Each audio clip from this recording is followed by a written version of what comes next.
On abortion and feeling guilty about having an abortion, firstly, that feeling is justified.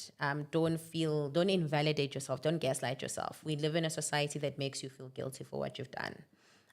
We live in a society that makes it a point to say what you've done is wrong. So those emotions are valid, but you do not have to trap yourself in those feelings and not let your life move on because society says abortion is wrong. Good day, viewers. Hope you're well. My name is Yanda Sondlo, and welcome to this segment of my podcast, which is Intentional Parenting. In this segment, I speak all things parenting, building generational good parenting, healthy style. So my guest for today is Hau. She's an abortion activist. She's a journalist by profession. She's a mom of 2 boys and an overall content creator. Welcome, my sister. Thank you for having me. I'm excited to be here. So get straight into it. Why are you so controversial? Why do you think you're so controversial? So I think it's because I talk about things that people don't want to talk about. I think it's because the truth is sometimes something that we have gotten accustomed to hiding, especially in Black communities. Runa, we grow up with our parents not telling us a lot of things and not wanting the truth from us. So we get accustomed to not speaking about things. And then when we do, or when someone does it, then we call them controversial. But my topics are challenging because I prefer to talk about the root of issues rather than the surface level symptoms of something. Okay. Yeah. Can you tell us about your upbringing? Yeah. Yeah. So I am from the Northwest, ke Motswana. I'm from Rustenburg. I was raised by my grandmother, my father's mother. I never got to experience being raised by my mother because of the divorce and whatever happened between the two of them. So for the most part of my life, I didn't know my mother. I was raised by my grandmother and my aunts, which is my father's sisters. I went to boarding school very young, like grade 1, I was in boarding school. When I think back now, when my kid was in grade 1, I was like, my family was brave. My grandmother died when I was 13. She got a stroke and my aunt had to take over. My father was one of those people who relate who comes in Christmas and then leaves. He has the longest holiday in Christmas and then he comes. So I started getting to know my mom when I was like 14, 15, a little bit older. We don't have a very good relationship because whatever happened between her and my dad, it felt like she's taking it out on me, sort of. But apart from that, I think my upbringing was okay in terms of how my grandmother raised me. I think my aunt was pretty abusive. And that is something that I only got to admit and realize when I'm older. But I had fun times with my brother.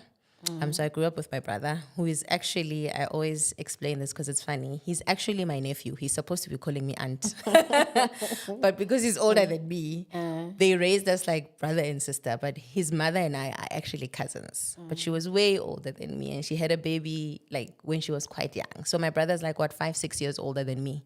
So I had a good time with my brother growing up. My childhood was a lot of boarding school, a lot of away from home, stuff like that. It was a touch and go. I think I changed 6 schools in my life. Yeah, we were going there and there and there. So do you think the content that you do has a lot to do with your background? Yes. Okay. I think the content that I do specifically with regards to conscious parenting and how we raise children has a lot to do with my experience of being a child. Having started feeling depression as a teenager, not knowing that it was depression, but going through the symptoms that I now look back on and I'm like, now that I know better, that was a depressed child. Having attempted to try suicide when I was in high school, that was a troubled child. So I think a lot of that is what has inspired my parenting style, first of all, and me deciding to share with other parents. So did your parents ever know that you tried to unalive yourself? What did they think of it also? Because our parents are very old-fashioned. Yeah. So my dad, not so much, but my cousin that I spoke about, who is my brother's mother, who raised us like we are both her kids. She was almost like she played the role of my mom in the later stages of my life, which is around matric, and we stayed with her. So I spoke to her about it. Her reaction was hurt.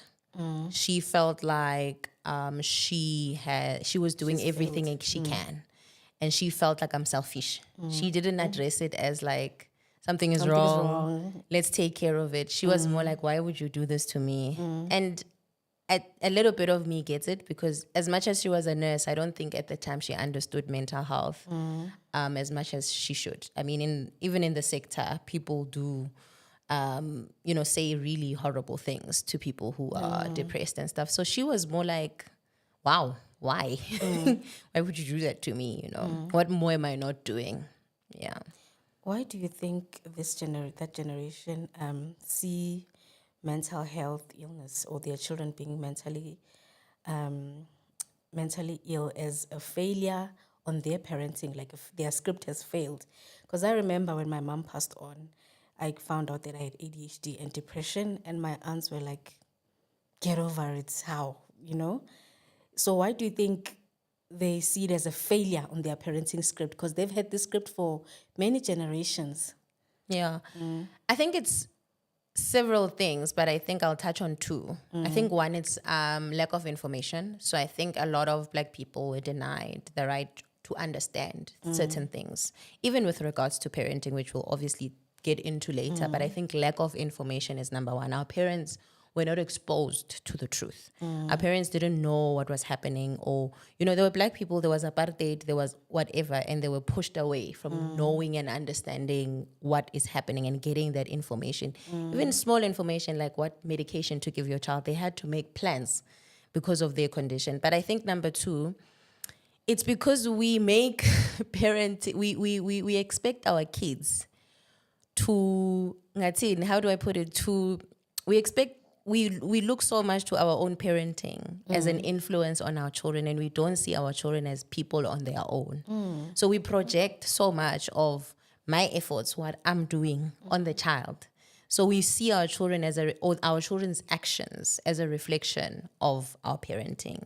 And I think that's a toxic way of looking at parenting, and it puts pressure on you as a parent, a lot of pressure. So our parents were putting pressure on themselves a lot to say, if Zianda does this, it's my fault. Every single action your child makes or whatever happens to your child cannot be cannot be put on you. Not everything. Some for sure, but not everything. Oh, yeah. So what is conscious parenting to you? You said you want to put it as conscious parenting. What is conscious parenting to you as a modern day mom? Yeah. So conscious parenting to me is, I like to illustrate. So children are usually smaller than us and before they become adults, some will grow taller than us. But I usually use an illustration and I say, conscious parenting is the child is here, you're here, you come down here in order to understand the child so that you know how to raise them better. But a lot of the times traditional parenting sits there and the child is there and there becomes a veil instead of a connection. So I always say conscious parenting is also connection over authority. It's putting a relationship and not doing parenting, but remembering that you have a relationship with your child. You're not just doing a task. It's not a job you're just doing. It's prioritizing a connection and connecting with your child at a human level and understanding why they behave the way in which they behave. But more so, it's understanding why you react the way you react towards your children and what influences your choices when you parent. What is it that says to Zianda, no phones? Don't touch your phones. It doesn't mean it's good or bad. The question is, what inspired that choice that you made? Is it your upbringing? What inspires the choice to say when a child did something, you beat them? What made you decide that? You need to sit down and think for yourself. What is it? That's what conscious parenting. It's a lot of self-work. It's a lot of asking yourself, why do I make the choices that I make as a parent, and who do they benefit? Do they benefit me or do they benefit my child? Do you know what I mean? Like there's always an action results in consequences. What is it that I do and what does it, I guess, what is the result of it? So it's a lot of asking yourself a lot of questions. When your child triggers you, I don't know, people get triggered. I get triggered a lot. Like my son will say something or will do something, or I'll say, do this. And they're like, no, or they don't want to do it. And immediately I'm triggered, like, what? Who do you think you are? Like, wait, what? And children will test your kids. Yes. And I'm like, and then conscious parenting says, instead of reacting immediately towards that, ask yourself why you feel that way and what you can do about it to get a better result instead of just reacting. Because what we do is we feel entitled to just reacting because they are children. Yeah. Why do you think we hold that emotion so much of consequence? Like, I want to teach you a lesson. Yeah. Why do you think we can't let it go? Because I've seen in most of your videos, they're like, a child will never say that to me, and you tell me to gentle parent. Yeah. I think it's because one, fear. It's been instilled in us by a traditional parenting that, if you don't do certain things, your child will be spoiled, disrespectful. So we are afraid. We do not want children who will be disrespectful, lack manners, which is okay. We want good values. We want our children to have manners. We want our children to be able to be around other people and life is good. We don't want our children to always be the troublemakers. So it's one, fear-based. We are afraid. That's number one. But number two, we've been given this, I always call it a God complex. We think everything we say is right, and the kids are always wrong. There was once a time, and this term is used a lot, where they said children are not to be heard, they are to be seen. So they are here, but we don't listen to them, they listen to us. So we have this God complex that says you're the authority, you need to be in control. So we also want to control, because when we lose control, everything will mess up. You want to be in control, you have to gain control. You have to be in control to make sure that the behavior is different, or it changes, or it goes in your way. And really, sometimes we're just tired and we are exhausted. It's been a long day. Just go to sleep. Like, honestly, why do I have to debate with you about going to bed? Why do I have to fight with you about eating? Sometimes parents are exhausted because we have so many responsibilities. And the quickest way to make children listen to us and hear us is to be like, hey, either beat them, shout at them, or threaten them. That it's quick. It makes them react quickly. It's not the whole job of like speaking, understanding, getting to know your child. That feels like too much work. So we're tired, we're lazy. So the easiest way to do it is we are. Yeah. Because we're tired. Come from work, or we work. People think being a stay-at-home mom means you're relaxing all day. Yeah, you just relax. You're doing so much. Making sure the upkeep of the house is proper. And when you have small children, especially, there's just so much to do. There's laundry, there's making sure they are fed, there's the house, there's so much work to do, especially for moms, because moms are the ones who relate with their kids more. So if there's a quicker way to get your child to hear you, people resort to that. Africans are results-based people. Like, we think this script, my mom treated me this way, this is how I am raising my kids. My grandmother raised me this way, and I'm married, I've got kids. Why do you think we play so much on results? Like, if you didn't get married on time, there's something that your mom didn't teach you. And especially it falls on the moms. Like, if you backchat to adults, you stand up for yourself, it is because your mom, there's something that is wrong in your parenting, because the results are not what society wants. So I think we live in a society where we've created these unsaid rules that are like, this is how life has to be. Like, you're supposed to be born, go to school, go to university or college, get a job, get married, have your own kids, maybe make money. If it's a lot, then yay. And that's how your life is supposed to be. And when we experience the reality that life doesn't actually operate like that things happen. I mean, especially because we're Black people, we should know that a lot of us, we are in the circumstances that we are not because of the choices we've made, but because of how society is structured, because of inequality, because of what apartheid did. And people like saying you blame apartheid. The point is, it was going on for so years. It has resulted in a lot of us not being able to achieve what we need to achieve. But we put so much pressure on ourselves and our children to say, but what's wrong with you?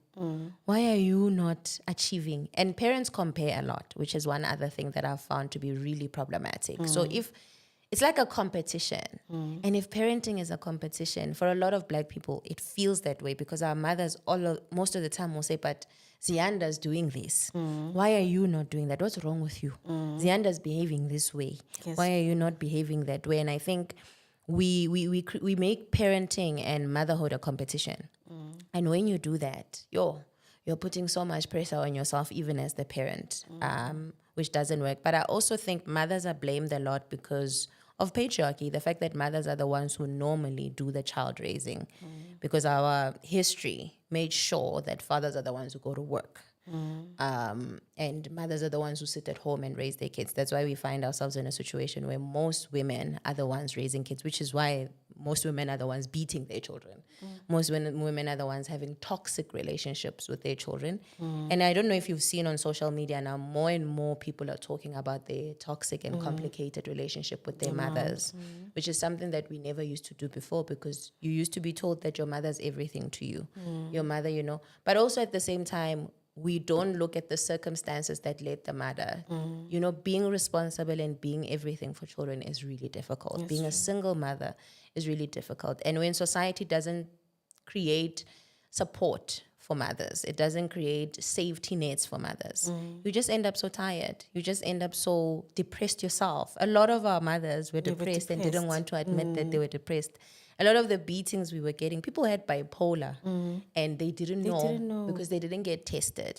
I do not believe that my aunt, the way in which she raised us was normal. I believe there was something mental health related. Now that I'm older, I'm like, she might have not been diagnosed, but there is no way you can be toxic to that extent and it's not clinical. Like, it's not to give her an excuse, but it's to say at the same time, we need to acknowledge that mothers need support. And if we don't support mothers, then we're not going to get the results that we want of healthy children. What you said is true, that there's so many posts about the mother wound, like toxic motherhood. Because I remember, like I said, when my mom passed on, I was diagnosed with depression and ADHD. And now it made sense why I had the sleeping patterns I had and why they didn't understand me. And as time goes on, I saw the patterns I saw. This is the same way my mom behaved, and she was in denial that there's anything wrong. And there's that other thing as Christians, that kimoyo mobi, something is wrong. There's an influence, So why do you think the mother wound is so controversial? Because your mom is supposed to be everything, like they said. I remember when I came out to my aunt about some of the things that I thought my mom was toxic, they were like, oh, ungrateful, because she's not here. Why are you saying that? I'm saying I forgive her. She also had her things. She was a widow. It's gone, but it is there. There is mental health, and it's real. Yeah. No, absolutely, because, I'll make an example for you of my experience, right? So growing up, I always knew and I could see, it was never said to me, but observing my environment, it was clear that mothers are so important, but I didn't have mine. So it made me wonder what's wrong with me? Why is my mother not sacrificing herself for me? Everybody else's mother is like, your mom. For me, when I then started questioning this whole thing, and then when I became a mother myself, I look at the amount of pressure put by society on you as a mother. The inhumane way. It's almost as if the minute you have children, your identity falls away and your kids become your identity. That's the other thing I wanted to say earlier when I said mothers also look at children as their trophies. Because what else are you living for? That's true. You are giving your children as a responsibility, and motherhood has been made your personality. Kuru, that's who you are. Because the minute women get pregnant, the minute you give birth to a child, that's what society feels is what your purpose is in life. This is what you are here for, right? So we remove the humanity of mothers. We remove the complexity of being a person. We are people, And when I found out my mother's story and I learned more, it didn't I didn't invalidate my own pain. I still acknowledged that my mother hurt me in her absence. And even when I was around her, she still hurt me because of whatever she was going through. But also it made me think about how, we remove so much humanity from mothers. And it made me think about how my mother probably resented me.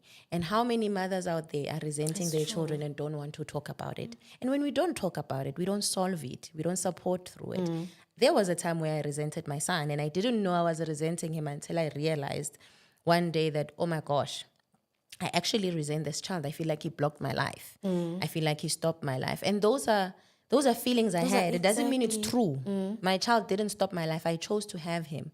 But the minute I didn't have him alone, right? But the minute he came, I had to take responsibility by myself. And society is almost okay with the fact that the fathers can Their life can move on. they can move on, right?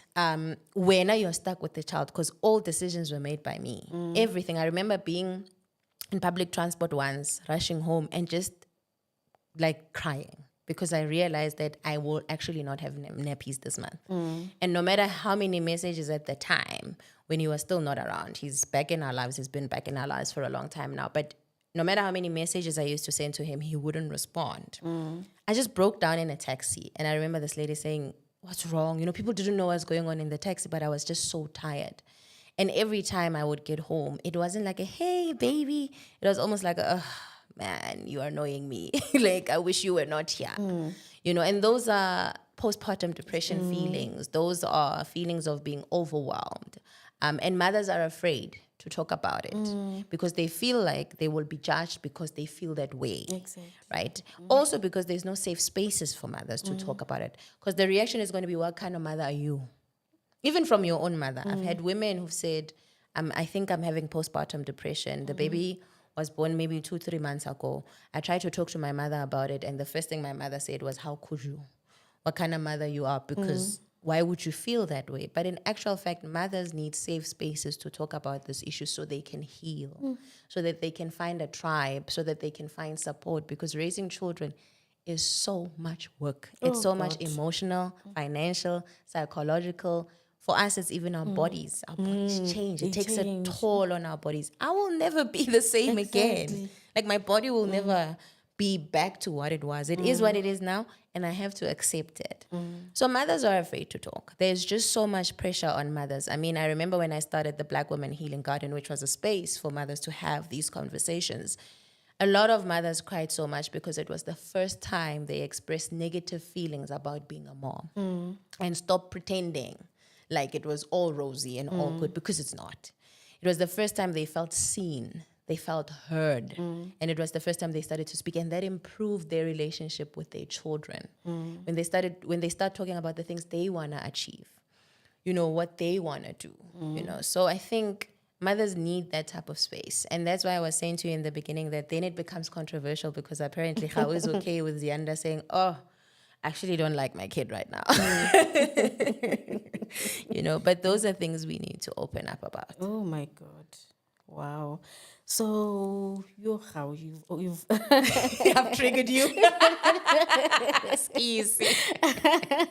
You're saying something, you know, in 2020 I went back to school, and I tried to go back to school because when my daughter was born, she was sickly.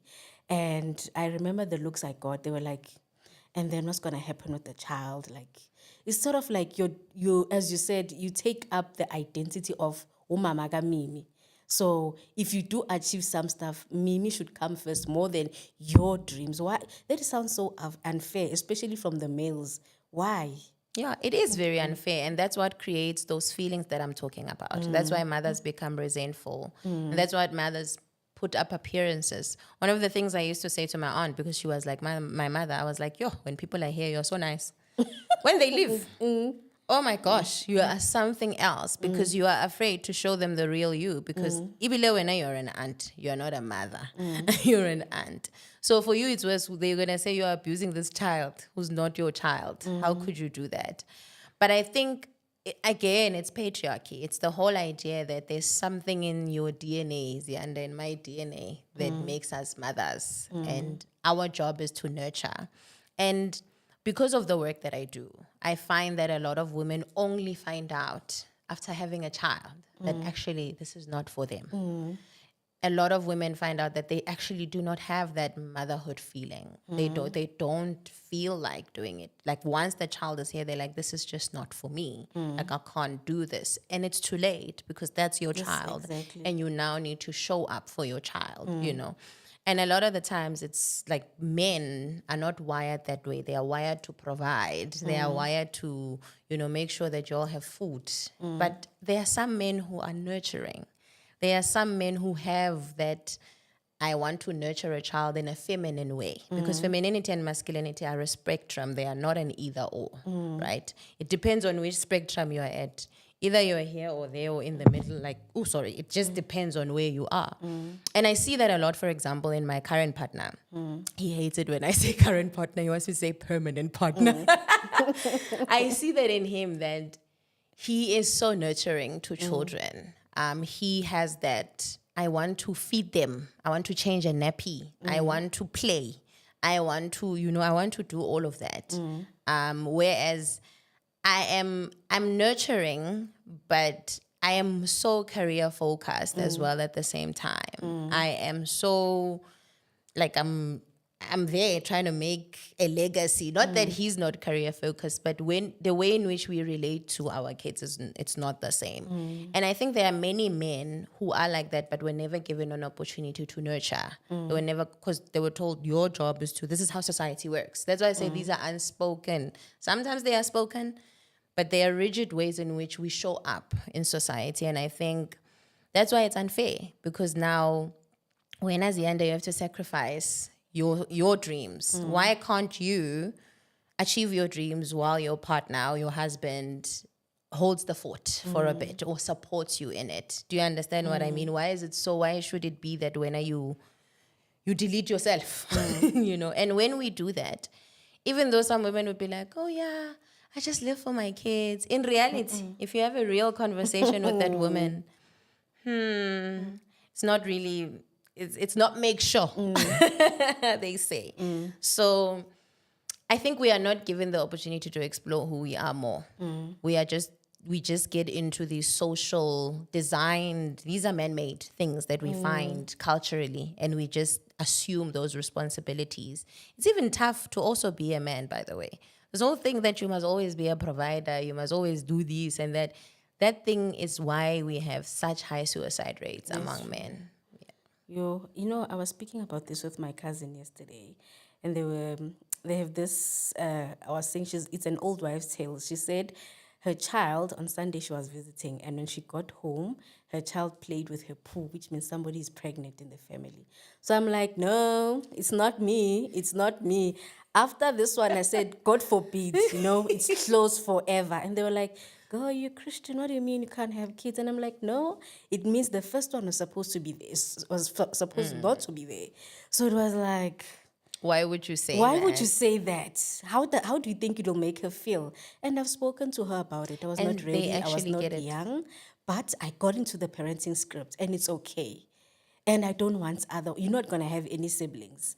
Why is it wrong? Why is it so traditional? It's your life. Exactly. It affects you. It's your decision. And we are so scared to say it out that, what about my mental health? That's all it takes, as you said, not only on the body, on the finances, and the dreams you might not have to fulfill because they're there and they're permanent. I think my life would have been different if my son didn't come when he came. And people are often like, why do you say that? Why? I'm like, because I would have done more things. Because unfortunately, when you have a child, life will change. Exactly. It has to change. I always say that I had a young cousin who got pregnant just after matric. And it was almost as if I'm bullying her, but I wasn't. But I kept saying, Nana, life as you know it is going to fundamentally change. Your script is changed. It's not a negative thing all in all. There are positives and negatives in between that. You just need to find out which are positive and find out in your own journey which are negative. But life is going to fundamentally change. There's a new person who is wholly dependent on you, and they are going to be wholly dependent on you for the next 18 to 20 years, depending on when they become self-sufficient. But for now, you are their caregiver. Whether ukhona ubaba or he's not there, you are going to be responsible for this person. You cannot make decisions anymore without thinking about that person. You can never make a decision just for yourself. Unfortunately, from now on, every decision you make affects and impacts on that child. Every step you take affects and impacts on that child. My son is now 10, and he's always like, your decisions affect me, right? Because we openly talk about it. In this generation, he might not even be there. He might just check out Yes. and come back when the child is in his older. 20s. And you can't stop that process as well. You can't say, no, I'm going to deny him to see his child because he wasn't here. You can't deny the child the opportunity to make that decision for themselves. That's unfortunately the decisions we need to make. And that's why for me, motherhood will never, ever again be my personality. I will never. I did it once. I'm not doing it again. I'm Gao. Before I'm Umpile's mother or Longo's mother, I'm Gaopalelwe. And how do I navigate being Gaopalelwe and being their mother at the same time is the one thing that I'm journeying around. And it's made life so much more easier. And it's made me look forward to parenting moments because I also choose myself. Wow. So let's get into co-parenting. Yes. We have seen DJ Zintle's journey to co-parenting. Like, she's out there. So I'll use her as an example because she put away her ego. As she says, you need to get over yourself, your feelings, to make co-parenting work. Why do you think we have not opened up to that? Yeah. I think it's because we are a generation that is overzealous about having children and doing it in marriage. Even though for generations and generations, we've seen that script is not always the script, right? But I think we haven't learned enough how to do this co-parenting thing without the toxicity. And I think it's because we exist within our inner children. So I always say there are so many people whose inner child are the ones raising a child. There are so many people whose inner child who's very wounded, who's very complicated, who hasn't healed, who's in a relationship with you or with me. We show up, even at work. There are people who do weird things and you look and you're like, what's going on? What happened at home? That's an inner child wound. That person has not dealt with whatever they went through, the trauma they've been going through. But also I think we do not normalize seeking therapy and help. And I think it's also because there's lack of accessibility for Black people in a lot of the times. We cannot access these mental health spaces that help us heal. I think we often, more than not, weaponize our children against our partners. And that's unfortunate because your child is not an accessory that you are going to use to get back at someone. But I also think we deny ourselves our feelings. I do not subscribe to the idea that co-parents need to suppress how they feel and let it go for the benefit of the child, because I don't think it's realistic. I don't think it actually does happen. I think what ends up happening is you end up pretending and you end up resentful, and these things show up and they impact on the co-parenting relationship. And by saying do not suppress your feelings, I'm not saying lash out at your co-parent every 5 minutes because they hurt you and now you want to heal and be better. I'm saying seek help for you. Do not base it on that person, so that you can heal and you can try to have a better co-parenting relationship. It's harder when the other parent is not doing the emotional labor and the emotional work, and you're the only one doing it. And that's why I always say to co-parents, do not also allow yourself to be abused by the other parent for the sake of being the bigger person, for the sake of the child. At the end of the day, your child is going to know that you're being abused. It's going to show up. You can't hide it forever. And it's going to impact also how you relate to your child. So I think we don't prioritize seeking therapy. Co-parents can actually go to therapy together if they want to, and if it's possible. They can, if they want to. I guess your reaction is telling me, I guess there must be a level of co-parenting you're at to be able to do that. But also go to therapy separately or talk about it. But also remember that at the end of the day, there's a child who requires that both of you show up and show up as your best selves. How does showing up as your best selves look like? How do you support each other? Because once we break up, it's like, oh, I don't care about Zianda. Zianda doesn't care about me.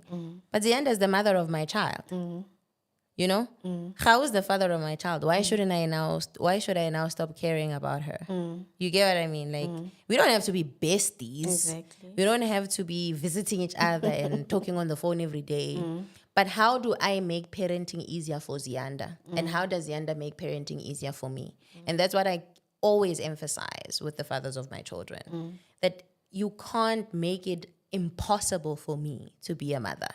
And I can't make it impossible for you to be a dad, because what are we scoring? Cheap points. Is this a competition? This child needs both of us. That's true. You get what I mean? So you win, okay? You're a parent of the year. Does that make your child happy? That the other parent is not parent of the year? That you are parent of the year? So, okay, fine, your oxytocin is happy. You got the feeling of you're the best parent because I messed up maybe. And you made it difficult for me. Is your child happy that you're the best parent of the year? Or does your child require 2 best parents of the year? They require 2 best friends of the year. And how do we do that for each other? Do we make it difficult? No, why? I need to understand your circumstances. You need to understand mine. And we need to find a way that works for both of us.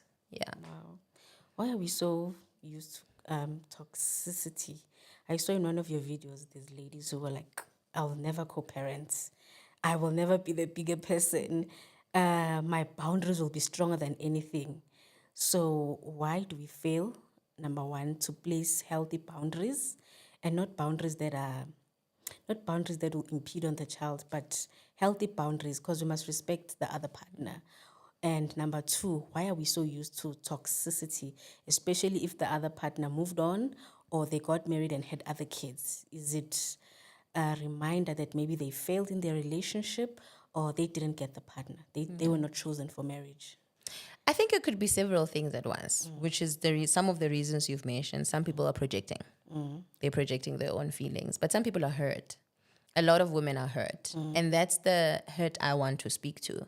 Because if we don't deal with that hurt, Zianda, we are not going to get to where they are free from that. Because even that, I'm not going to be the bigger person. That's not a nice place to be in. Like constantly having to check yourself, constantly having to fight back. That can't be healthy for you either, right? So a lot of people are carrying pain. But you know what's more difficult? It's when the pain continues. So you see, if you cheated on me when we were dating and we've now moved on, we are raising a child, I need to find my healing here. But if you're continuously hurting me and making it difficult for me, there are exes who continue to abuse their exes. That makes it very difficult for a person to move on. And that's why they do need those stronger boundaries that are like bricks and walls and the wall of China, because you can't consistently be abused. But it's so sad because it impacts on the child.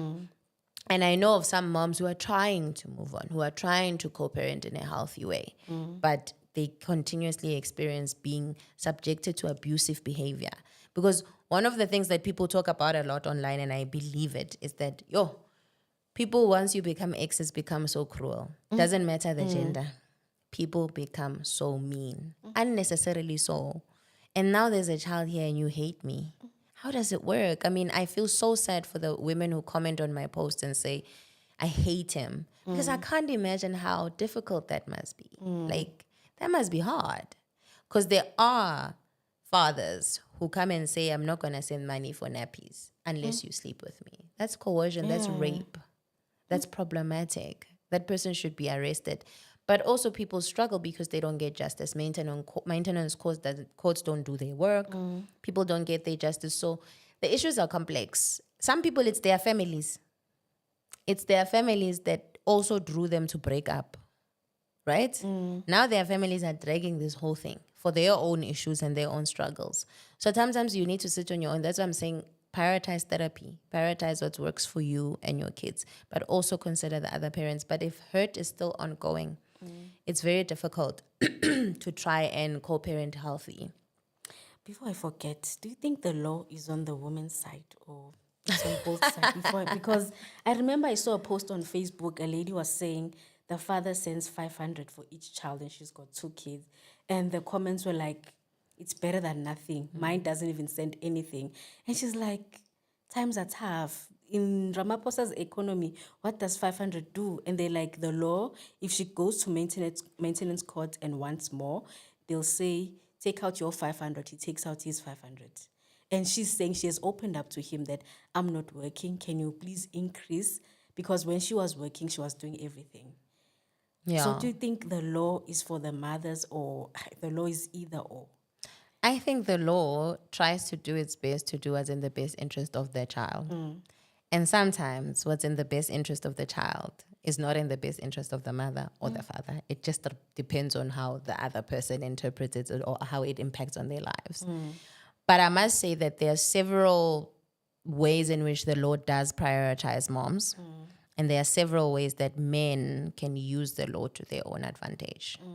So it really depends on situation by situation. I mean, I know of a friend who the law, I believe, is on her side, and rightfully so. And I know of friends where the law is not on their side. So a lot of women do complain around the law and what it does. But I do know that for lawmakers, the point is to try to do things for the best interest of the child. And sometimes it's not in the best interest of either parent or one of the parents. One of the parents might feel it unfair. Most of the times what I hear is the whole thing of the money is not enough for a lot of mothers because this 500 is nothing. And when the court calculates, because apparently there's men who even like manipulate their income. Because when the law then calculates, it says you can only provide 500. Others resign from work. Yes, others resign from work. So it really depends on your situation and your circumstances. And it's so unfair. Like, you can't do that. You can't do that. So I want to know, do you believe in the concept of reparenting yourself? As I've heard on social media that you give yourself what your parents couldn't give yourself.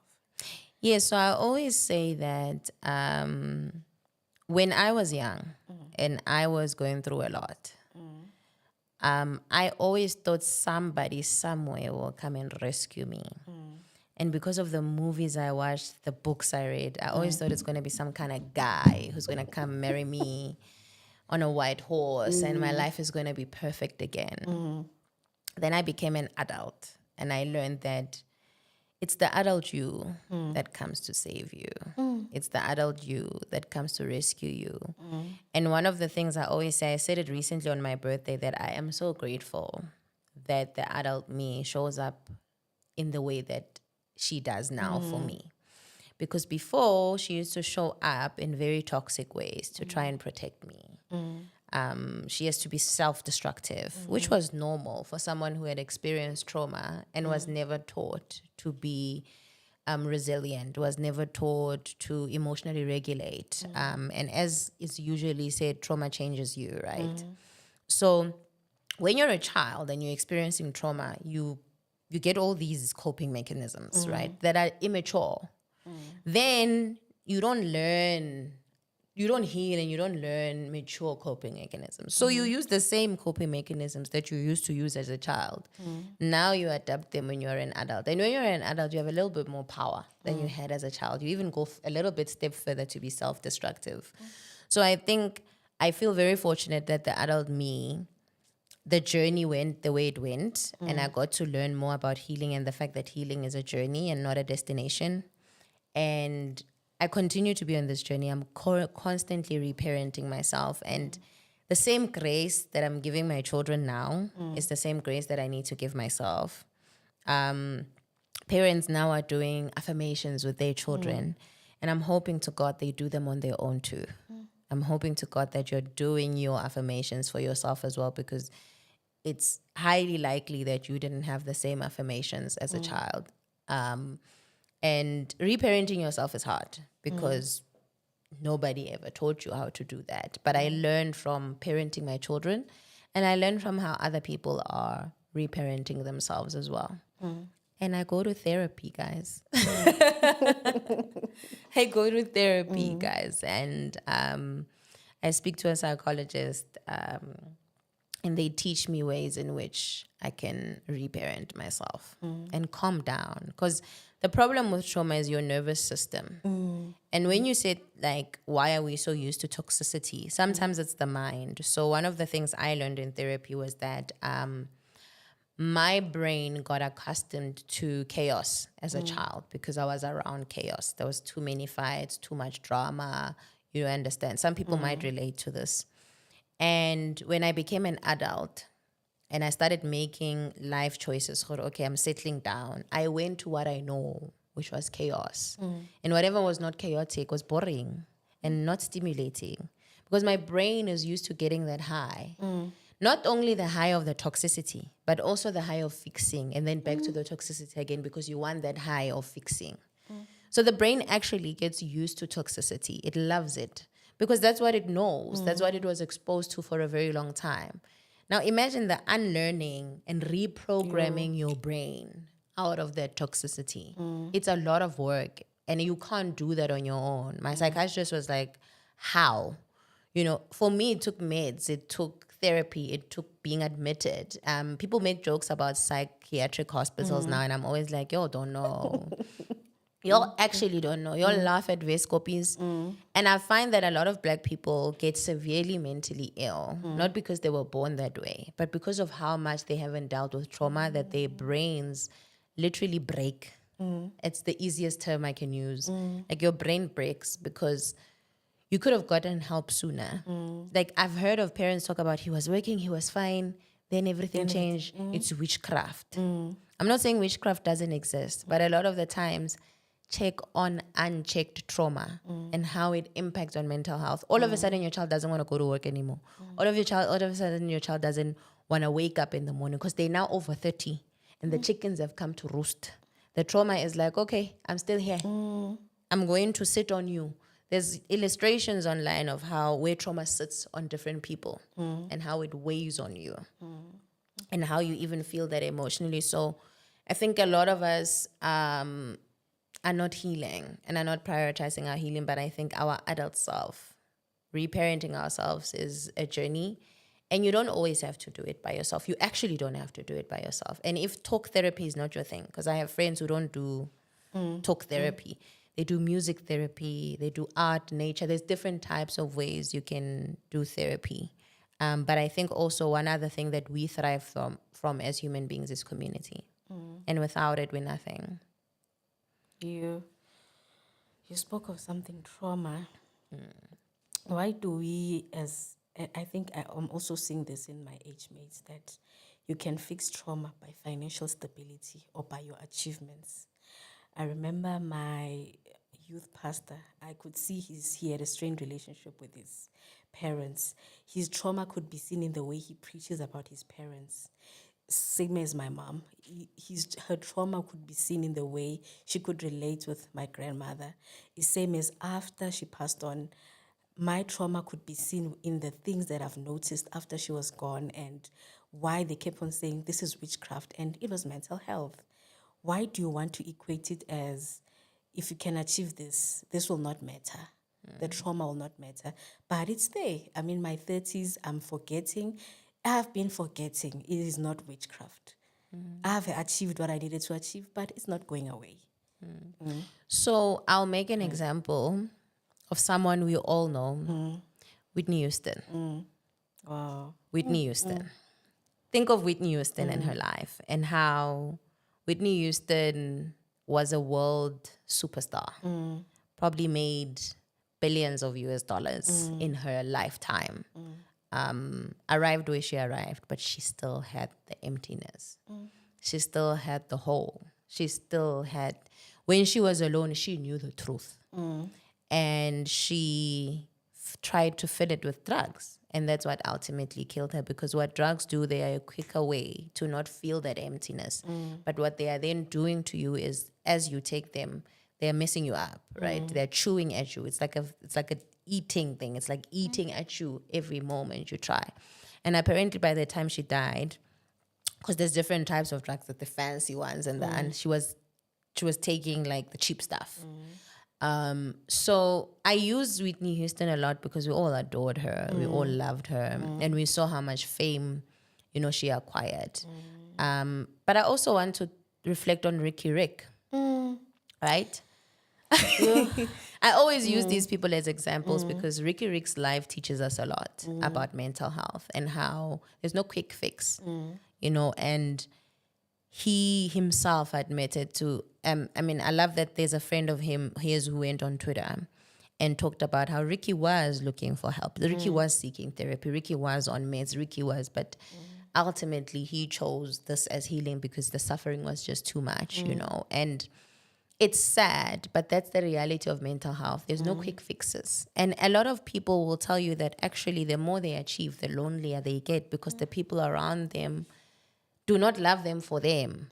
They love them for what they have. And it gets worse because that's where you meet the vultures. That's when you meet the people who just want to know Zianda and be close to Zianda and have proximity to Zianda so that they can benefit from having that proximity. So achieving your dreams and goals is nice, but at some point, for some people who've not dealt with a lot of things, it can actually make you feel more empty. And you realize that what you're looking for, there's nothing wrong with being financially stable and achieving things. It can be quite fulfilling. But if you're chasing that to close off something else, then it doesn't really work. Yeah. So let's get into teenagers. What about them? Why is it so difficult to parent teenagers? Number one, and why is it so difficult to have open conversations with them, like open policies of the dangers out there and sex education, particularly? I think it's because we, like I said, we raise our smaller children like they're doormats. And then we want to continue that as they change and develop. But unfortunately, a teenager's brain is not wired like a toddler's brain. And if you had practiced that open communication and treating them as a human being from early on, it wouldn't be so difficult when they're older, because the difference between the 2-year-old and the teenagers, the 2-year-old will challenge you, but at some point they're going to give up because they're 2. The teenager is going to challenge you because that's what their brain is telling them. So what I usually say to parents when I'm doing coaching sessions, which I haven't done in a while because of work, but I usually say to them, when you used to follow, I don't know what people follow, but I used to follow Baby Center. And it would tell me where my fetus is, how big. Sometimes they compare the fetuses to fruits. And they tell you this is what's developing, this is what's not developing, or what you should expect. That's how you would also know, and your doctor will also know that something might be wrong. But what it's also telling you is about the brain development. It's also telling you about the psychological and emotional development. What people don't know is that at the age of 2 to 3, the toddler stage, the one that we call the devil toddler stage, the terrible twos, that's actually when the psychological and emotional part of human beings start to develop. And that's why it's so chaotic, because it's hormonal, it's up and down, because it's growing. And that's why it's so intense. It feels super hectic. And then when you get to the teenager stage, it's that plus now hormonal changes as well. So, and then being in the, you're not an adult, but you're so close. And what people also don't know is that the nature of human beings is to develop higher than what their conscious self is right now. So we're always going to challenge. We are predisposed to be challenging because we want to know better. That's why we call ourselves the higher beings. There's a lot of things that are alive, but there's a reason why we are human, right? True. So teenagers think of a toddler having big emotions, but then now think of a toddler having big emotions with a bigger body, with a bigger brain. Now knows a little bit more about themselves. We do not get to know our kids, Zianda. We do not understand our children. And it goes back to that lack of information as number one. We do not get to learn. So my son is 10. There are days where he's just like, I actually just really don't want to talk. But because we now have open communication and he's self-regulated, he's able to say, I'm annoyed. I'm going to sit in my room. I don't feel like hanging out with you right now, right? A parent who doesn't know much about what's going on there would be like, this is rude, this is disrespectful. But in actually, he's growing. And there are certain things that he doesn't understand. He's moody. Then he has growth spurts. There are days where they eat too much. Like you're like, hey boy, you're finishing loaves and loaves of bread. There are parts of their brain and their bodies that are growing because they are constantly developing. And they are changing. The child you had a week ago is not the child that you have now. Teenagers will test your limits more than the 2-year-old. So it's lack of understanding from our side and lack of knowing how to relationship with our teenage kids, and lack of understanding them. When I was a teenager, one of the things I will tell you is that I felt misunderstood. It's almost also as if there is this expectation that teenagers are going to fuck up. Sorry. Mess up. There's this expectation that teenagers are going to mess up. But what we don't know is that whether they're a teenager or they're a toddler, human beings are predisposed to explore and check where their limits can take them. Our job as parents, which is a very difficult job, is not easy, is to create a safe environment to do so. And I'm not talking just about parents in the home. And this is where people get it wrong. I'm talking about the entire society.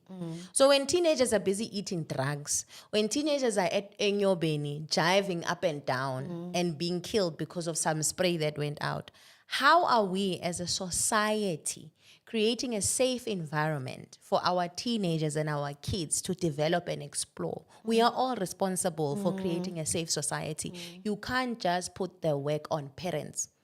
You understand what I mean? We need to also keep our government accountable. Why are there people selling alcohol to children? Exactly. Why are there people selling drugs to children? Is that a safe environment? Children are a reflection of their society.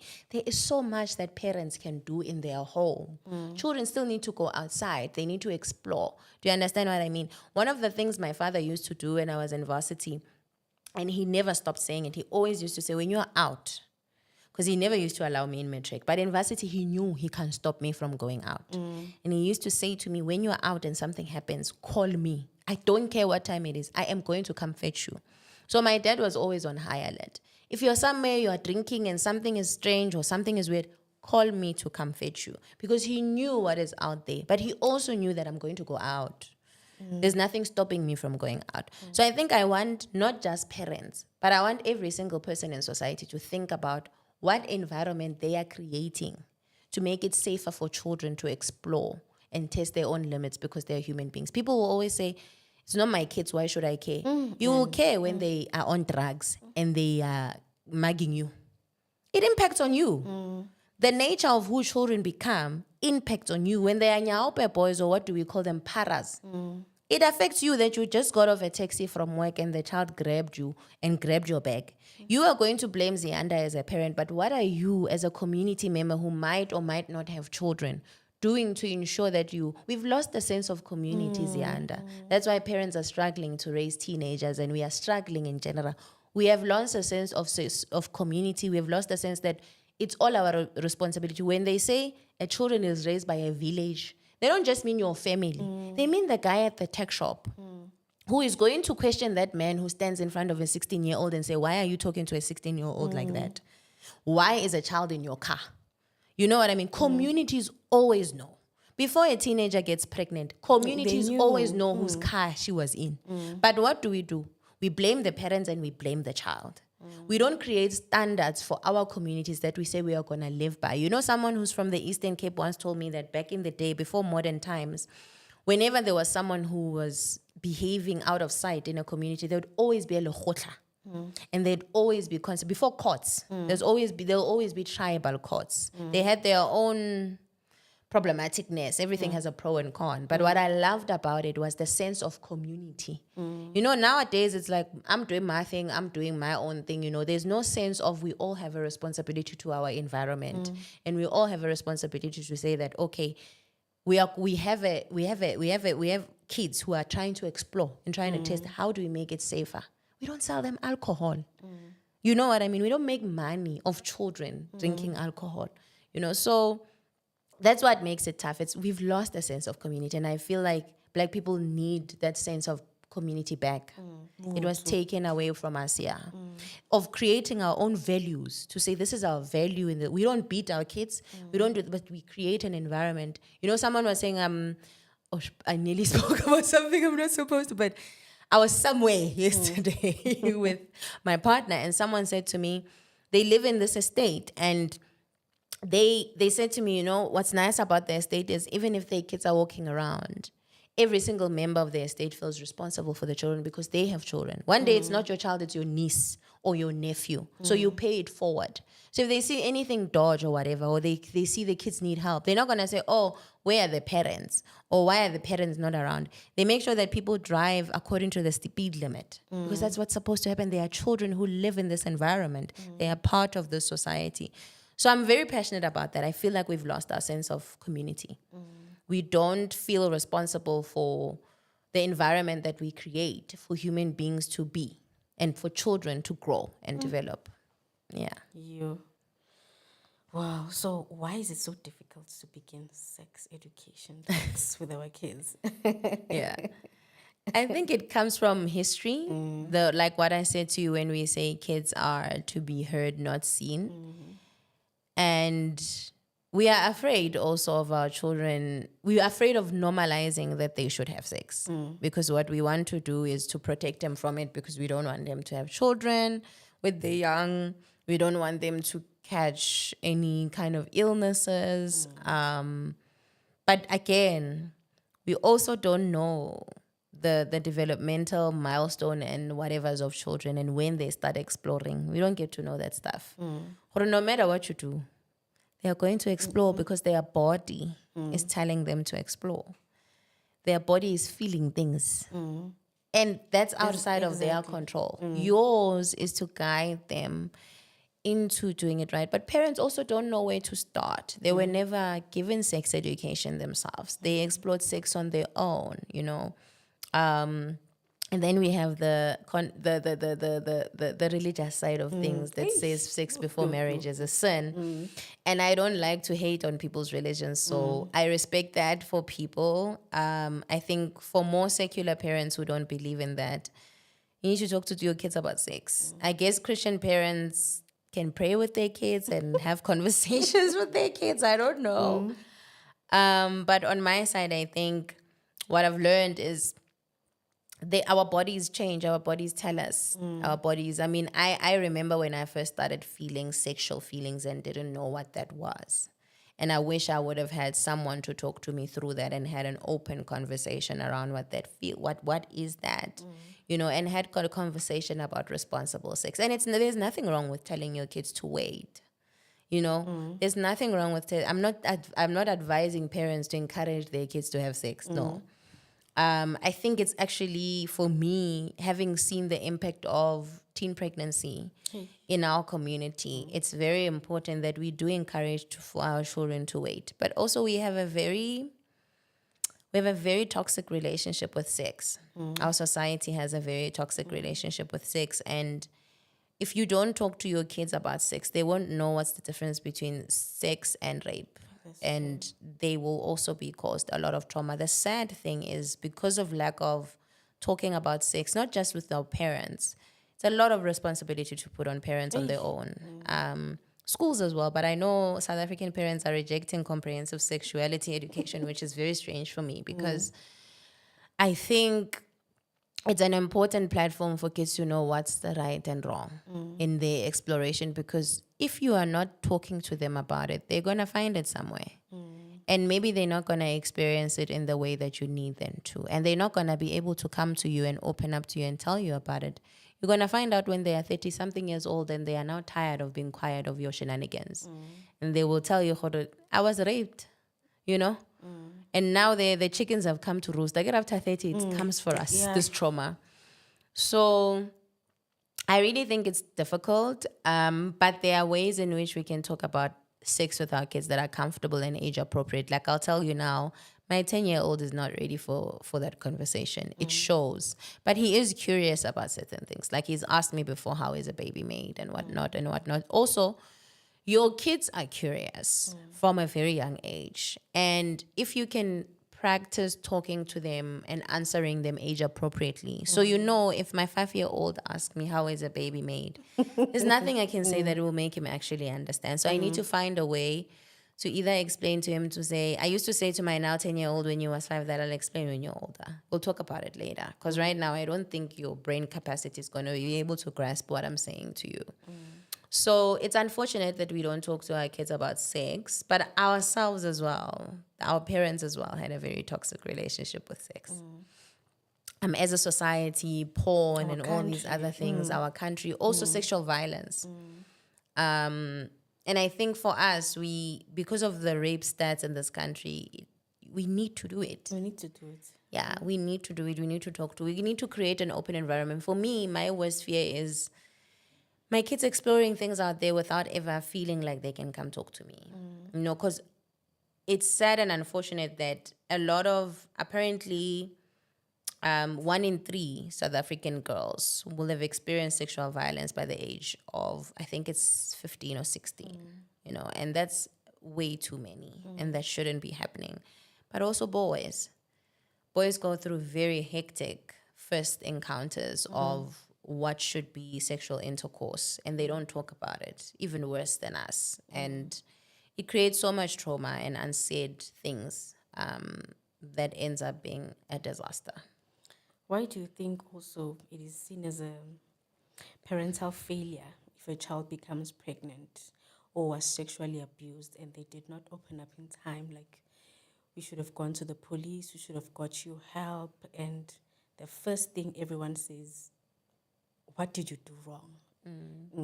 Because parents are expected to be superpowers and supermans. It's the whole thing we talked about the pressure of being a parent. And also sexual grooming, something that is so prevalent in our society. And we think, why didn't she notice anything that this child is starting to be sexually active? Also because, I mean, there's so many reasons, but mothers and parents are expected to know all the ins and outs of their children. It's that whole thing of expecting us to be in control. Have you seen how if you're with your child in public and your child starts crying or throwing a tantrum, everybody just looks at you like, what the hell, And it's that whole sense of you've lost control. And that's why parents end up beating their children because they want to regain control and they want to show people that I am in control. But then that creates more trauma, and then that embarrasses you more later in life because you are trying to show people that when you are by fire, by force parent, you are that mother who will slap a child anytime, And we've created that as our personality. I don't know if you saw recently an actress, I don't remember which, Avatiswa. She spoke about how, as an actress, she's disrespected by writers because in the script they were saying that the child talks back at her. Yeah. Oh, yeah. And then she does nothing about it in the show. And she felt like that's not our culture. It's Nambita Nambita, sorry, Vatiswa. And I found that very ironic because I was like, why is it that Black people see violence in parenting as our culture? Exactly. That's not my culture. One of the things that for me, I've always said I work towards is being the mother who doesn't, there's this toxic Black mother. Apparently a Black mother will show you flames and we joke about it online. We joke about it. But then on other days we create TikToks about how painful it is. So which is it, right? And we need to be honest. And I always want to say that I do not want that identity on me, that I'm going to be that Black mother who just slaps a child.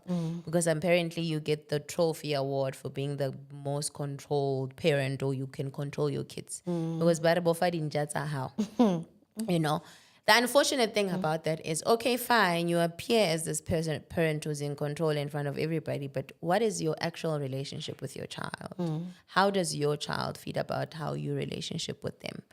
And why do you constantly see every action they make a failure of you? It's that whole thing of we center ourselves and we don't center our children. We put their humanity, like I said, away. So it's about Zianda because, Zianda gave birth to me. So she owns everything about me. Every action I make, everything I do, we put it on Zianda because, she's my owner. She's my handler. But then one of the conscious parenting practitioners and psychologists that I would recommend people to go read her books, it's Dr. Her name is running away from me now. But the book is called The Conscious Parent. I don't know why her name is gone from my head. If you just find the book called The Conscious Parent, it's blue with butterflies. She's actually a doctor. She talks about how we, want to focus on controlling our kids more than having a relationship with our children. And allowing our kids to be human. She talks about how they are born themselves. They have a spirit inside of them. We always have this feeling of like when our child is born, we are like a puppet band with strings. and we control every other move they make. You can never do that to yourself. That's true. You can never do that to yourself. You need to accept your children for who they are and guide them. Your job is to guide, not to control. There's a difference between the two things, you know. And I think when you have relationship with children, it then becomes easier to talk about things that are uncomfortable. Even if they don't become uncomfortable anymore. I mean, me and my son, we talk about everything. When he started closing the door when he bathed, we talked about it. Like, why do you feel you need to hide your body from me? We had conversations around that. And that was important, and I had to respect his choices. But it was a journey I didn't want him to think he must be afraid to talk to me about. It was something, as his body changes and he becomes different and he grows, he must always know that he can always come to me and talk to me, you know. I'm not going to be like, oh my gosh, how could you? Put that condom away. I need to teach him how to use it. And if you can't as a parent and it's something that's uncomfortable for you, find someone who can. Yo. She's like, hey, yo. I'm like, black parents watching this, like, what are these two kids saying? Unfortunately, times are changing. And if black parents haven't noticed that this generation is different, the ship is leaving them.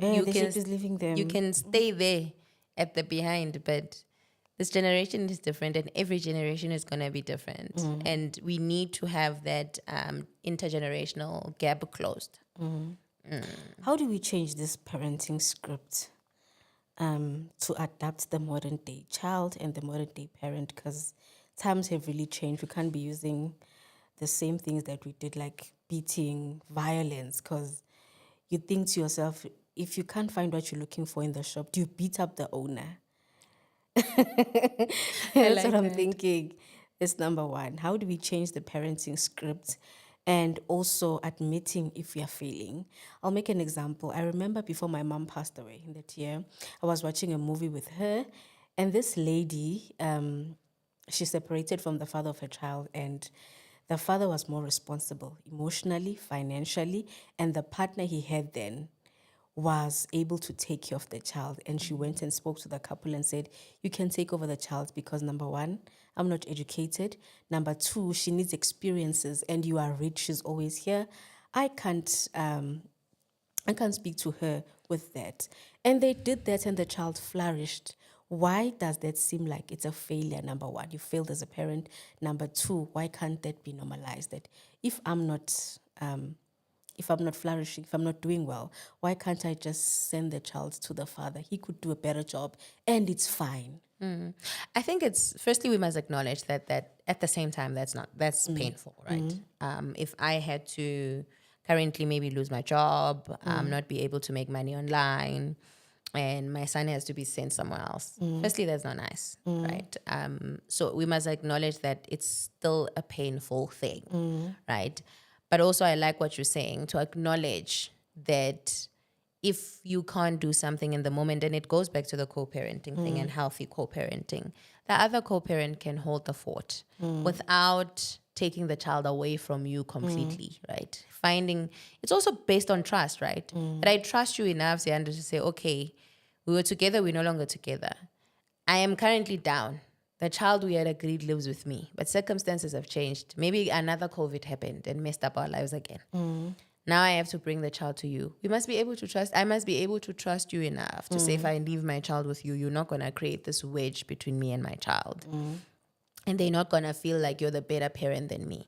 It's that whole thing again of competition, that we make parenting a competition. Why are we competing? We're raising a person, and that's hard.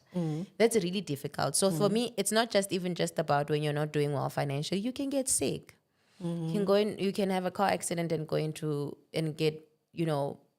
get a disability and have to function differently.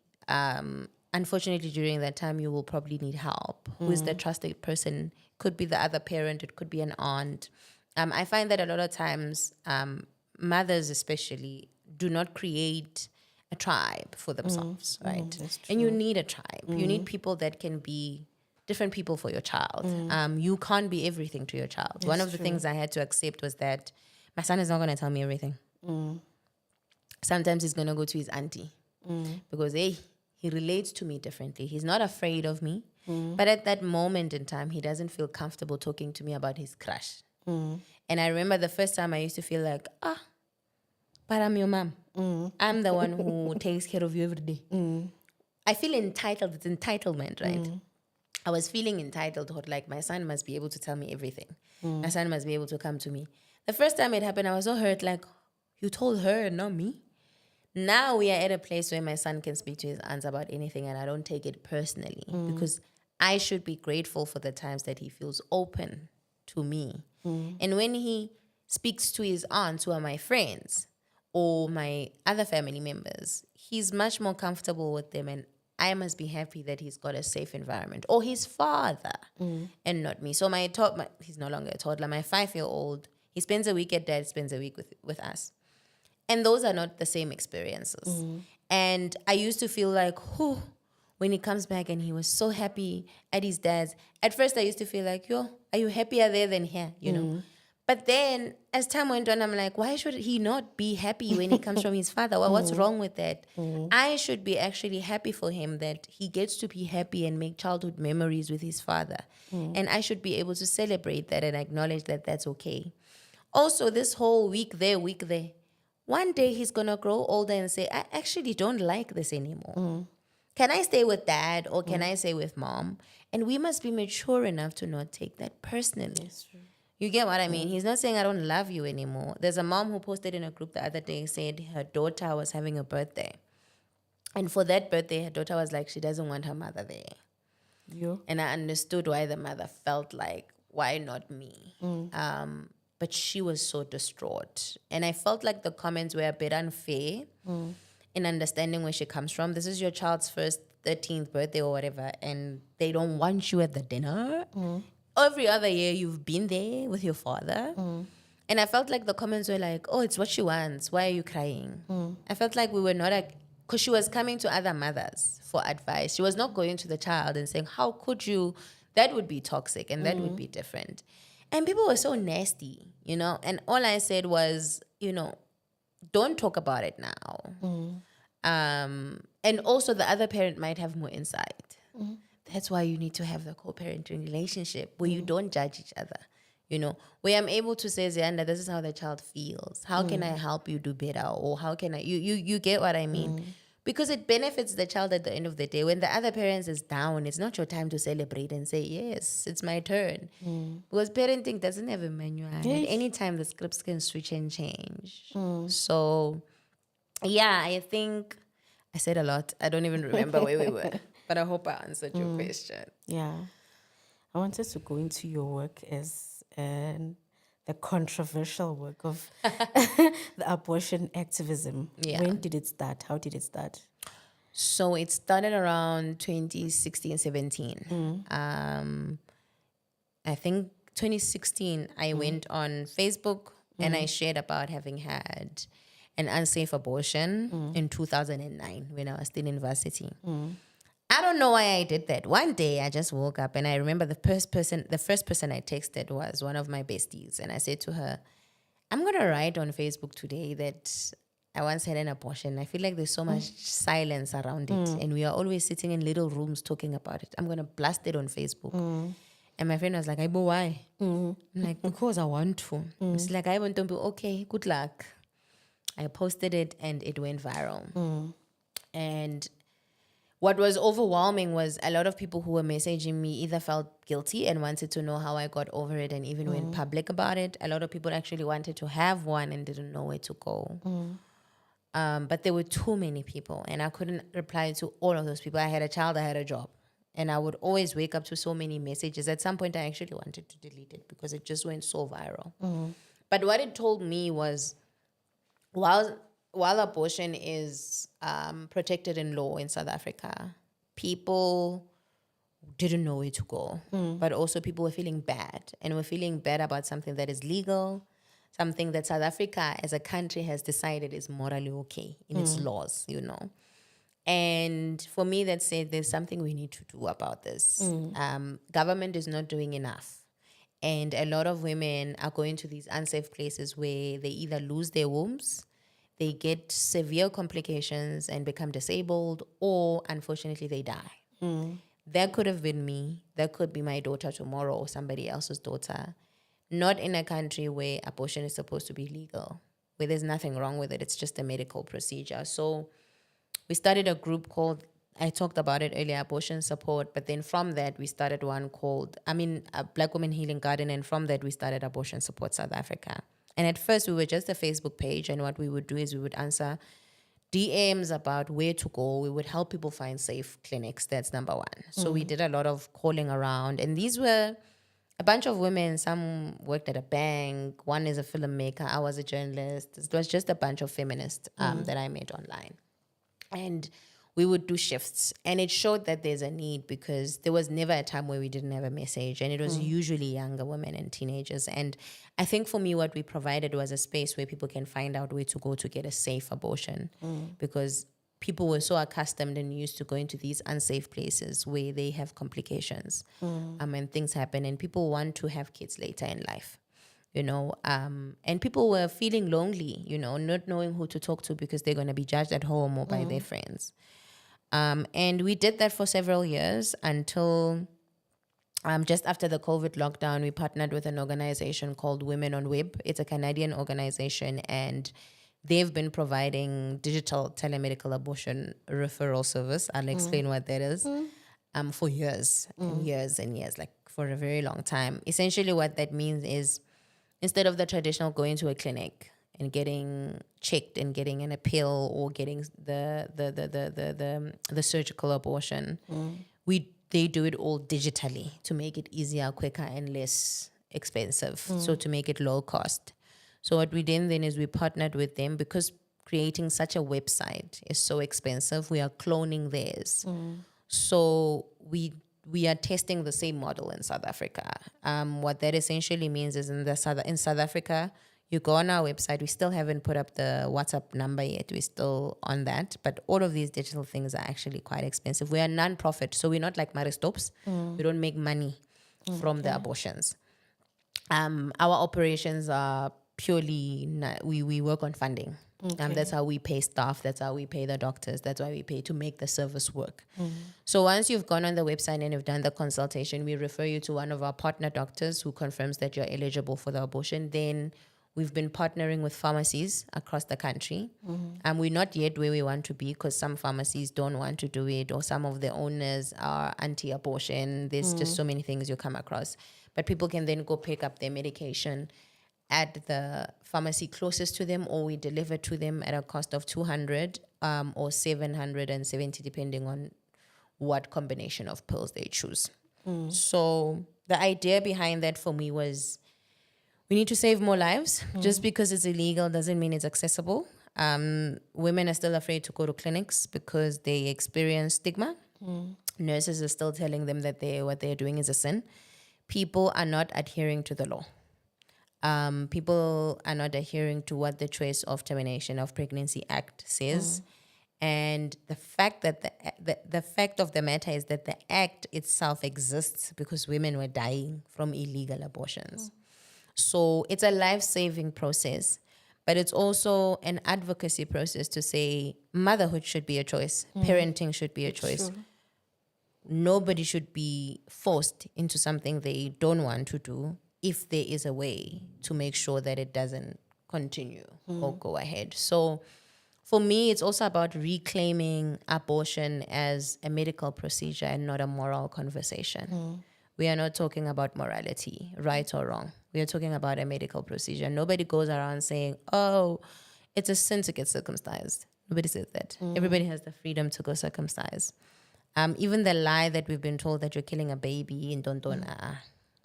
So yeah, I had an unsafe abortion in 2009 after experiencing rape, and the fact that I had it in a country where abortion had been legal from before the time I was born was ridiculous. Wow. Why do you think we can't reconcile, we can't make peace with the fact that, as people say, it's a medical term more than a moral term, and it's nurses who are not Christian or religious, but they'll say, "Uyobulala, you killing." Why? I think it all comes from the history of religion and the fact that even our culture has embedded in us that, a child is a blessing. It's also an assumption, right, that the minute you're pregnant, you're going to have a child. Yeah. We don't know. We can't, no doctor or nurse or gynecologist can guarantee you when you tell them that I am 12 months pregnant, that there's going to be a baby that comes out after 9 months. Anything can happen. So I think it comes from our history, but it also comes from the control of women's bodies and patriarchy. I mean, we control what women wear. We control how women show up. Yeah, the control of women's bodies as well. We control how women dress. We control how women walk. Social media has even made it worse. What women put on their heads, what women eat, what they drink, their choices. Oh my gosh, there's nothing that a woman does that the world does not have an opinion on. What more the fact that they are carrying what people perceive as their God-given task, So I think as a society, we haven't reconciled with the humanity of women. Yeah. Wow. It's a loaded. It's a loaded answer. It's a loaded answer. I want to know, what do you say to people who say you are a killer? I've seen the comments. The first time I discovered you was on Gilebogile Mabocha's show where you were speaking on abortion, and the comments there were wild. Yeah. Like, your body is carrying caskets and caskets. Years into the work, what do you say to people who say you're a killer? You're just a killer. That's just an excuse. Okay, firstly, I no longer have conversations with people who call me a killer because it's none of their business. This is my body, my choice, my life, right? So I don't go into a back and forth with people who call me a killer. I used to before, when I used to fight for myself. But now it's like, you can't change what people believe. There's nothing I can do or say that will convince people that I'm not a murderer if that's what they think. Unless I'm trying to teach other people something from that comment, I'm not going to entertain it. So sometimes I'll get comments on TikTok like that, and I'll decide maybe this is a moment for me to reach other people who might be persuaded, unlike those who are not. But I don't have back and forth. It used to hurt in the beginning because I just didn't understand why. But now it's one of those things that doesn't really bother me at all. And I think it's because I've seen how critical the work is. I've seen how my story has changed so many women's lives and saved so many women's lives and kept the mothers of so many children alive. Because a lot of the times when women have abortions, you find that they already have kids. So for me, it's been a long journey, and my focus now has always been on the critical work of access to abortions. So there's a term that people like to ask you. They say, "Ukezile na, did you do a spiritual cleansing, or according to culture? And if you didn't, it's going to affect your finances, your career, and you might not have kids ever again." Can you reconcile that with a psychological thing? Or it's just in their minds? There's no such thing. I think it's part and parcel of the myths that come with around abortion. I mean, there's so many things that are untrue, like people saying if you have sex with someone who's had an abortion, you're going to die. There's just so many myths that come with having an abortion, and I consider that as one. But there are a lot of women who come to speak to me and want to do cleansings, or they're Christian and they feel like, should I or should I not do a confession or whatever, right? And what I always say to people is, I will never tell you what is going to heal you. You know your own journey. If for you, spiritually, you believe that a cleansing and naming of those abortions or that termination or what you consider as a spirit of a baby is something that will help you heal through, because for me, an abortion is not something you need to heal from. It's the stigma that you need to heal from. Because studies have shown that actually many women feel relief after having an abortion. The guilt only comes because of stigma and cultural beliefs and all of that. But for me, I always say to women, whatever is going to help you move on from what you're feeling right now, do it. But don't do what I did, because me and you are not the same person. I don't believe in cleansings. My life is okay. I have 2 beautiful children that came out of my womb. Nothing stopped them from coming. The only thing that could have stopped them was the inability to access a safe abortion. because abortions, people don't know this, but they're actually safer than pregnancy. And people are always shocked when I say that, but an abortion is safer than pregnancy because people become diabetic and go through the most during pregnancy. People have high-risk pregnancies. People lose their teeth. People get gangrene. There's just so much that happens with complications of pregnancy. So for me, I always say to people when they come and say, Sissy, what do you think? Ngenzi cleansing. I tell them what I believe, and I tell them also, you can do what you believe. If going to church, confessing, and being prayed for is what's going to work for you, you are more than welcome to do it. I'm not the person to advise you on it, though, because I know nothing about it. So I can't pretend to know and understand, but I also can't say to women, don't do it. You know, it's your cultural belief. Some of them come to me and they're already sangomas themselves. And they be telling me that they are dreaming of this or that. I can't tell them that that's not true. That's their reality. They have to wake up every day dreaming of that. It's not something that I can say, you are just. No, I always say to them, do what you need to do to move on, because what you did is not wrong. That's my chat. My chat is always, you did nothing wrong. Whatever is working for you, do it. It's going to work for you. I'm not a Christian. I used to be one. And one of the things I always say to the women who come to me who are Christian is, Jesus already done this for you. Go to him. The Bible is very clear. Anybody else who says anything different is lying to you. Because if we are to go with the Bible and Christianity that I used to be deep in, from what I understand, God is not shocked by our abortion. God knew. God has forgiven it because Jesus came to die for our sins. So what's going on? I don't believe personally that it's a sin. But if it's something that someone believes and they can't move on because of that belief, I can't change that for them, you know. Someone also messaged me on TikTok the other day and said, Joe, my friend is pregnant. She doesn't know what to do. Can you talk to her? I was like, I do not convince women to have abortions. That's not my role. My role is to help women get access when they've already decided that this is what they want to do. My role is to talk to women about guilt and where it stems from, you know. My role is not to come to you and say, hey, yenzi abortion. That's your choice, and I respect that. So I always keep my boundaries very, very clear as well. So calling me a murderer does nothing to me now. I know I'm not a murderer. Motherhood is a choice, and I made it a choice, and it's much easier to navigate when it's a choice. I've spoken to and I've seen too many women who couldn't get an abortion and are mentally not okay, psychologically not okay, financially not okay. And none of these people who call you murderers are going to send you a bunch of nappies. Exactly. None of these people who call you murderers are going to come and babysit for you. That's on you when that time comes. Or when you have a miscarriage, none of them are going to be there to come and comfort you. So I don't focus my energy so much on that.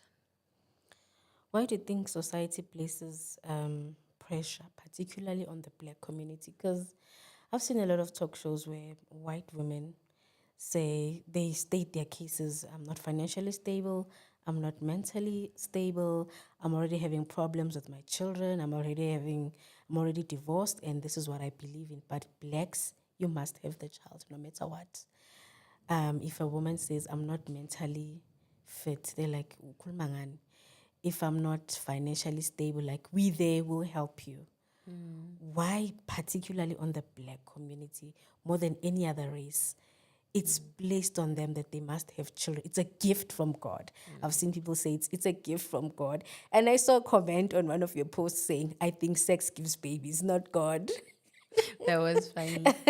Well, I do think there are a lot of white women who do experience the stigma as well. I think it cuts across race, but I will say that you're right. It's often more acceptable in certain cultures and certain spaces.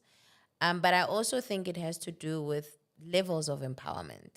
I always find that where people are much more marginalized and living much more in poverty, the pressure is more increased. Because what happens when you give women opportunities, when women are able to decide for themselves, they have buying power.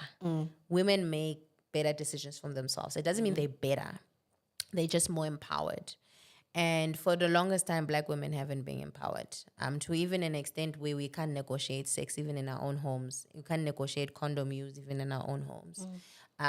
For the longest time, husbands are the ones who decide what happens, how it happens. I mean, there are women, I know black women who drink contraceptives and the husband doesn't know. And he just thinks it keeps not happening.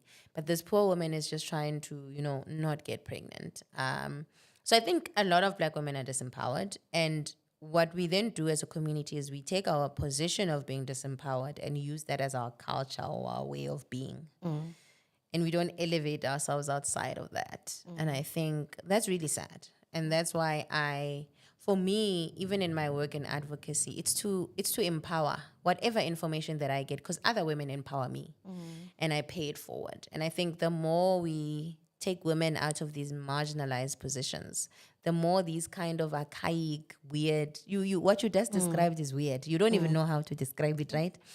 These types of weird beliefs, because also remember, black people were poor for a very long time. And a child became their way to maybe getting out of poverty, because your child might just go to school and your child most probably will go to university. That's why there's also so much pressure on us as this generation especially of young people, to achieve something and take our parents out of poverty. So a lot of people will even say things like, what if it's the new Mandela? What if it's the new... So a lot of hope was placed on children to take their family out of poverty, because also we fundamentally believe that our children have to take care of us. And this idea that why are you aborting? There you have someone who can take care of you. We haven't normalized finding other ways of community. You remember I said to you, we've lost our ways of community.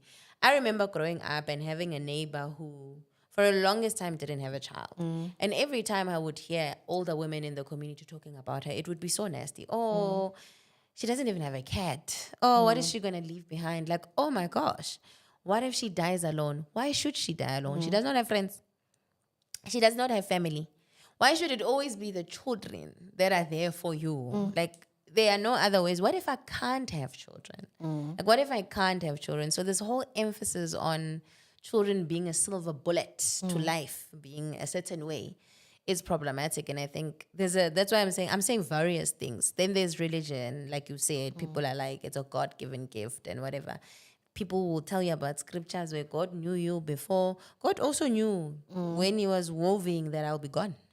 When I take mifepristone and I'm out. What are they saying on Twitter? Fetus deleter. Yeah, fetus deleters.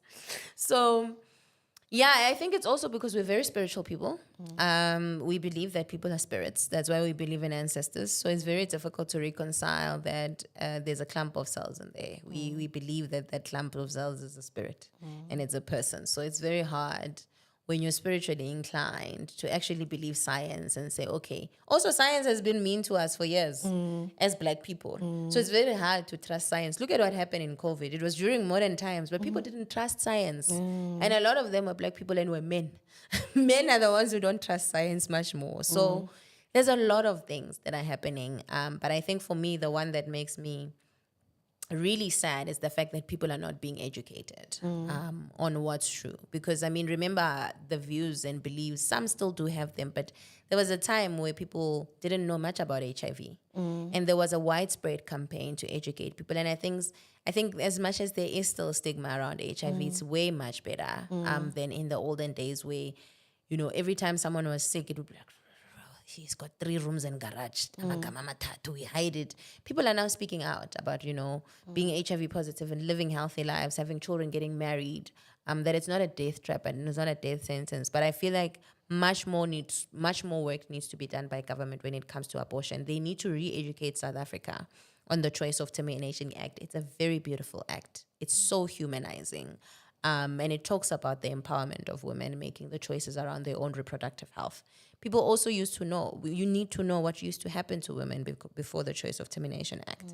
And I think our government is not doing enough to make that education possible. Just a simple example. One of the things I never understand is I can go to a clinic and there's many posters about breastfeeding and but there's nothing about abortion. Yeah, it's problematic. You see it in Texas, it's marketing. And you literally can put up marketing things everywhere about the Choice of Termination Act and some of what it says. But we are here and the revolution is here. Well, I forgot a question I wanted to ask you. Do you think marriage makes better parental upbringing? Yo, Mudimu, the most controversial one. I think I posted about it on my Facebook recently. And I said, I think it's so weird for me that in 2024, people still think like that. Like, I'm not saying that there are better institutional circumstances to being married. So marriage does have,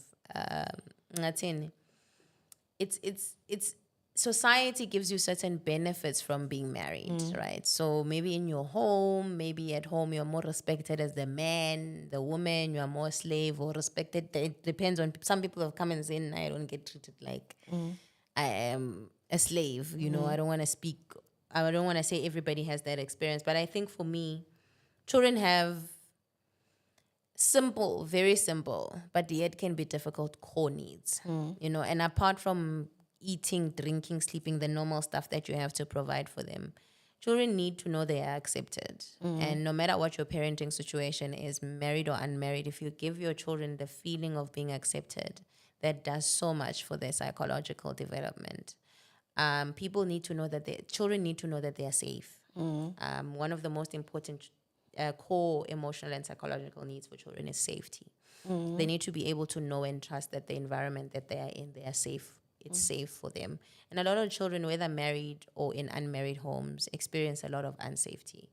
And I think when we focus too much on be married, we forget the other needs that children need, that can be provided by any type of parent, you know. Children need to be given an environment where they can play and explore. That's very important for their environment. And I do not think marriage is the only space that provides that, you know, and other ones that I've mentioned.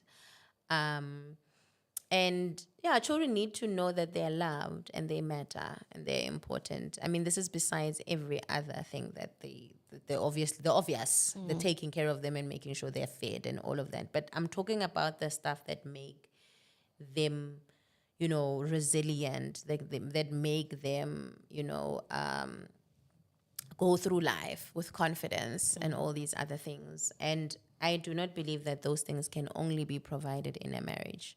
A lot of the times, children are actually unhappy in their homes where their parents are married because their parents put marriage above their own happiness and the happiness of their kids. And I think a lot of our mothers stayed in very unhappy marriages for us. And it's unfortunate. Yes, I do believe that good marriages are great, just like I believe that good relationships are great for children. But I think one of the things my son always says is that, you know, my friends at school are so spoiled. They have nice gadgets and stuff. But I'm spoiled in love, and I always feel so proud of myself and the people around my child who have provided him a place to be able to say he's spoiled in love, regardless of whether he has the latest gadgets or the latest shoe or not. He feels like his life is better off the way it is. We joke a lot about how when we are annoyed with each other, I'll be like, I'm going to sell you. It's like, no, I know you're joking, but no, I don't want. I'm like, what if I give you rich parents? Like, what if I give you to rich parents? It's like, no, I love my life as it is. And I think your children need to feel wholesome. And that's a lot of stuff that some of us lacked, even in with parents that were married. I mean, a lot of children have come out who are now adults to say, it's not what you think it is. It's not always great. It's not always good. Sometimes parents are actually not compatible, and it's just not working out. And some children grow up much healthier outside of that confinement, because it can be toxic as well. Oh, we've lost track of time, hey? I want you to advise moms who have been diagnosed with a mental illness and they are scared to say it out because it will feel like they are invalidating the fact that they are a mother or the job is too heavy for them. And somebody who's feeling guilty because of an abortion they had. Must I look at the camera? It's time. So I think for mothers who feel overwhelmed by motherhood, and maybe are suffering from mental illness, you don't owe that to the world. No, you don't have to be how and be on TikTok and talking about it per se, but you owe it to yourself, to admit it to yourself that I'm struggling here, and maybe I need help from whoever or whatever. You owe it to yourself to be honest about your struggles, and look around your immediate sphere of influence who can be your supportive system. There is nothing wrong with getting help. I don't know why, as mothers, we are so obsessed to doing it ourselves. There's no trophy for that thing. Our children love us regardless. One of the things my kids have taught me is that they love me. Even on the days that I cannot take care of them, they love me. I was admitted in hospital for 21 days in 2022. And I couldn't be there for my kids for that 21 days. And I felt so guilty that I'm mentally not okay. I came back to a very warm home. I came back to hugs and kisses and laughs. And my children were just so happy to have me home. And that reminded me that it's okay to prioritize yourself when you need to. On abortion and feeling guilty about having an abortion. Firstly, that feeling is justified. Don't invalidate yourself. Don't gaslight yourself. We live in a society that makes you feel guilty for what you've done.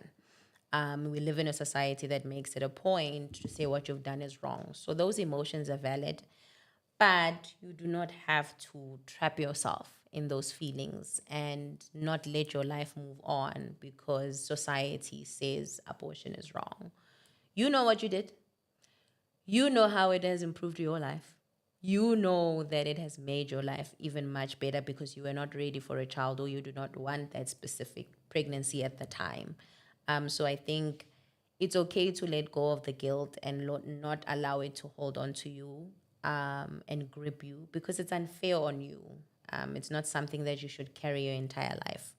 I'm one of those people who's like, having abortions was the best decision I ever made in my life. And there's nothing wrong with that. Wow, last but not least, please speak to people who have met Medusa. Who's that? Sexual survivors. Medusa is the title of the the rape victims usually put on. I wasn't prepared for that one. It's life. I think one of the things I always say to people who've experienced sexual violence, and we don't say it enough, it was not your fault. It will never be your fault. And I think one of the things we do the most is we blame ourselves. There's something wrong in our society, and that has nothing to do with you. It's not about what you wore, where you went, how you spoke to this person, how you didn't speak to this person. It really has nothing to do with you, and that's what I want to leave you with. No. Thanks, Gao. Thank you. That was a loaded conversation, hey? I know. Thank you for platforming. Thank you. You're also doing the work. Thank you by so platforming much. These conversations. Yes, because where would we learn all this? Exactly. Yeah. There you have it, viewers. Thank you so much for joining us. Thank you to Gao for sharing her knowledge and also her expertise, I would say. If you want to follow her Instagram, Facebook. Yes. Yes, I know. I'm on feminist. I'm Mommy Feminist Mommy Feminist or Feminist Mommy, you'll find me. Okay. Yeah. We'll put her details during editing and you will DM her if you need knowledge on abortion activism and the work that she does. Gao, thank you so much for joining us. Thank you for having me. Thank you. Viewers, I'll see you next week. I'd like to thank my Family Sense Studios for hosting us. I love you long time. See you next week.